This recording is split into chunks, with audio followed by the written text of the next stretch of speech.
काला पानी की सजा, जिसके नाम से ही कांपते थे कैदी। एक होती है मौत की सजा और दूसरी होती है एक ऐसी सजा कि लोग खुद ही अपने लिए मौत मांगने लगे।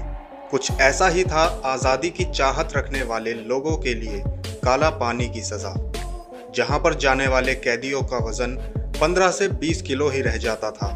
जहां पर जाने वाले कैदियों के शरीर में सिर्फ हड्डी बचती थी। जो कैदी जिंदा रहना चाहते थे उन्हें तिल तिल कर मारा जाता था। जो कैदी मरना चाहते थे उन्हें हर रोज तड़पा तड़पा कर जिंदा रखा जाता था। जो भूख हड़ताल करते थे उन्हें जबरदस्ती खिलाया जाता था और जो खाना मांगते थे उन्हें बेहोश हो जाने तक भूखा रखा जाता था।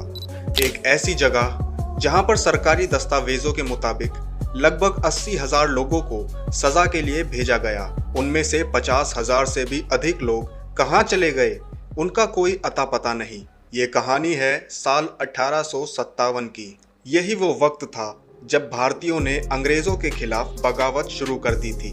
अब हर भारतीय को, चाहे वो हिंदू हो या मुसलमान हो या फिर सिख हो, हर किसी को अंग्रेजों से आज़ादी चाहिए थी। और यही वो वक्त था जब अंग्रेजों को लगा कि बगावत करने वाले लोगों के लिए एक ऐसी जेल की व्यवस्था की जाए जो दुनिया से अलग हो, जहां जाने वाले लोगों का कोई अता पता ठिकाना ना रहे, ताकि बगावत करने वाले लोगों को पूरे भारत से ही अलग करके रखा जाए। और ऐसी ही जगह की तलाश करते करते अंग्रेज पहुंच गए भारत की जमीन से हजारों किलोमीटर दूर, समंदर के बीचों बीच अंडमान निकोबार द्वीप समूह पर। दिन था 10 मार्च साल 1958 का, जब 1857 की बगावत के बाद पकड़े गए लगभग 500 भारतीयों को एक युद्धपोत पर बिठाकर जेलर और बहुत सारे ब्रिटिश सैनिकों की निगरानी में अंडमान निकोबार की तरफ रवाना किया जाता है।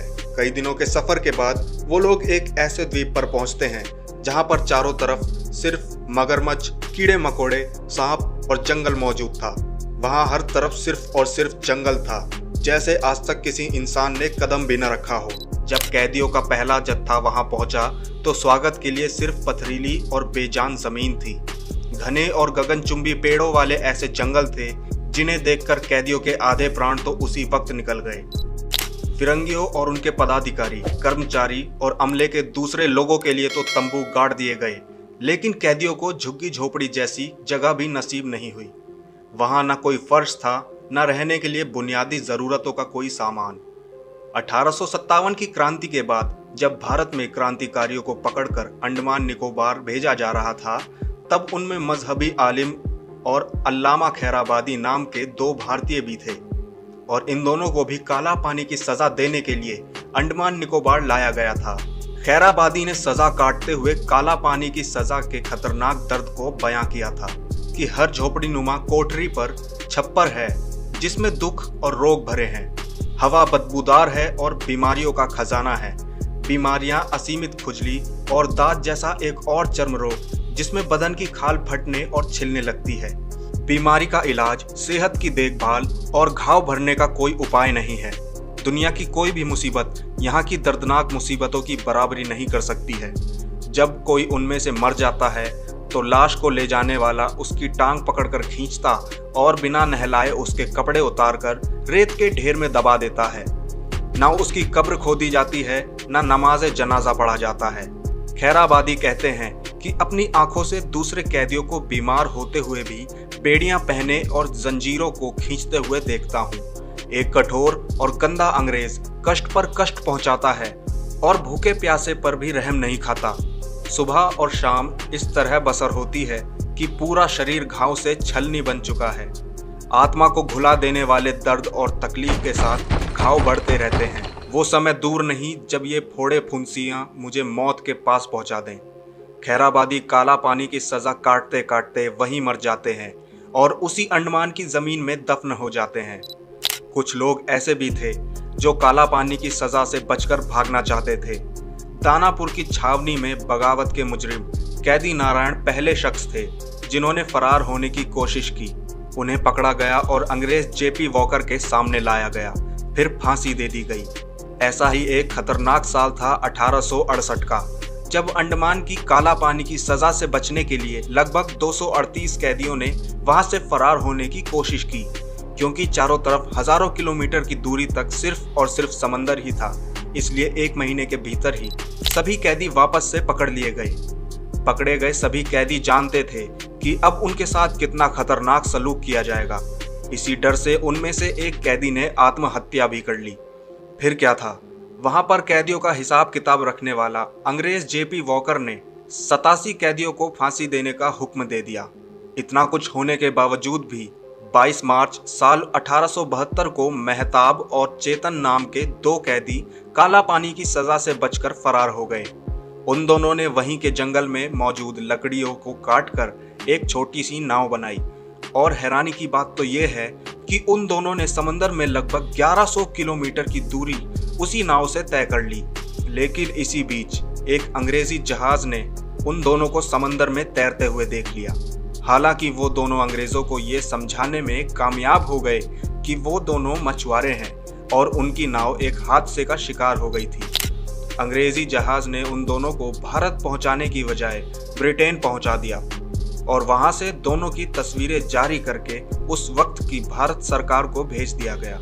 शुरुआत में अच्छी खातिरदारी करने के बाद जब अंग्रेजों को पता चला कि ये दोनों भारत से भागे हुए कैदी हैं, तो लगभग 1.5 महीने के बाद इन दोनों को फिर से बेड़ियों में जकड़कर भारत वापस भेज दिया। धीरे धीरे साल 1896 का वक्त आ गया। अंडमान निकोबार द्वीप के उन जंगलों में कैदियों की संख्या लगातार बढ़ती जा रही थी। यही वजह है कि अब उन लोगों ने अंडमान की धरती पर एक जेल बनाने को सोचा। साल 1896 में सेल्यूलर जेल का निर्माण आरंभ हुआ। बर्मा से ईंटें आई और दुर्भाग्य तो देखिए कि जेल का निर्माण उन्हीं कैदियों को करना पड़ रहा है जिन्हें खुद इसमें कैद होना था। 5 लाख से अधिक रुपयों के खर्च से सेल्यूलर जेल का निर्माण सन 1906 में पूरा हुआ। जेल के बीच में एक टावर से कैदियों पर सख्त पहरा रखा जाता, जिन्हें 13.5 फीट लंबे और 7 फीट चौड़े 700 कमरों में रखा गया। जेल के कमरों में रोशनदान के लिए गुंजाइश रखी गई, तो कुछ इस तरह कि इससे हवा भी ना आ सके। जेल में फांसी घर भी बना दिया गया ताकि अंग्रेज जिसे चाहें ठिकाने लगा सकें। कैदियों की मानसिक प्रताड़ना के लिए जेलर कोठरियों को बंद कर उनकी चाबियां अंदर फेंक देता था, लेकिन ताले इस तरह बनाए गए थे कि बंदी जेल के अंदर से ताले तक ना पहुंच सके। जेल के अंदर हर कोठरी में सिर्फ एक लकड़ी की चारपाई, एक एल्यूमिनियम की प्लेट, 2 बर्तन, एक पानी पीने के लिए और एक शौच के समय इस्तेमाल करने के लिए और एक कंबल होता था।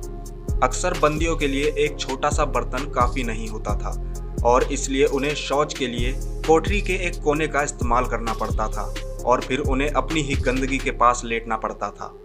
किसी भी कैदी को शौच के लिए गार्ड की इजाजत के लिए घंटों इंतजार करना पड़ता। बंदियों से गुलामों की तरह काम लिया जाता। यही वजह है कि कुछ बंदी पागल हो जाते तो कुछ आत्महत्या पर मजबूर हो जाते थे। ऐसे ही बंदियों में से एक थे इंदु भूषण राय, जो अंग्रेजों की यातनाओं से इतने ज्यादा परेशान हो गए कि अपने फटे हुए कुर्ते से ही फांसी लगाकर अपनी जान दे दी। कुछ कैदी अंग्रेजों के इस बुरे रवैये की वजह से भूख हड़ताल पर बैठे थे, लेकिन अंग्रेजों ने उन्हें जबरदस्ती खाना खिलाना शुरू कर दिया। आपको जानकर हैरानी होगी कि 3 कैदियों की मौत हो गई सिर्फ जबरदस्ती खाना खिलाने की वजह से। जबरदस्ती खाना खिलाने की कोशिश में उन तीनों कैदियों के फेफड़ों में पानी चला गया। बाद में उन तीनों कैदियों की बीमार होकर मौत हो गई, जिसके बाद अंग्रेजों ने उन तीनों के शरीर से पत्थर बांधकर वहीं द्वीप के किनारे डुबो दिया। ये घटना है 7 अक्टूबर साल 1945 की, जब द्वितीय विश्व युद्ध का अंत हुआ था। अंग्रेजों ने अंडमान निकोबार पर बने उस सेल्यूलर जेल को हमेशा के लिए बंद कर दिया और वहां पर बंद सभी कैदियों को भारत के अलग अलग हिस्सों में भेज दिया गया। लेकिन अफसोस कि इससे पहले ही वहां पर मौजूद 50,000 से ज्यादा कैदियों की दर्दनाक मौत हो गई। तो दोस्तों, कुछ ऐसी थी काला पानी की सजा। एक शायर ने लिखा है कि ब्रिटेन आज़ादी की जंग में कत्ले आम के लिए भले ही हमसे माफ़ी ना मांगे, लेकिन काले पानी के अत्याचारों की वजह से ब्रिटेन को भारत से माफ़ी ज़रूर मांगनी चाहिए। कैसी लगी आपको हमारी ये वीडियो, हमें कमेंट करके ज़रूर बताएं। वीडियो अच्छी लगी हो तो लाइक करिए और हमारे चैनल को भी सब्सक्राइब कर लीजिए। मिलते हैं अगली वीडियो में कुछ ऐसे ही खास जानकारियों के साथ।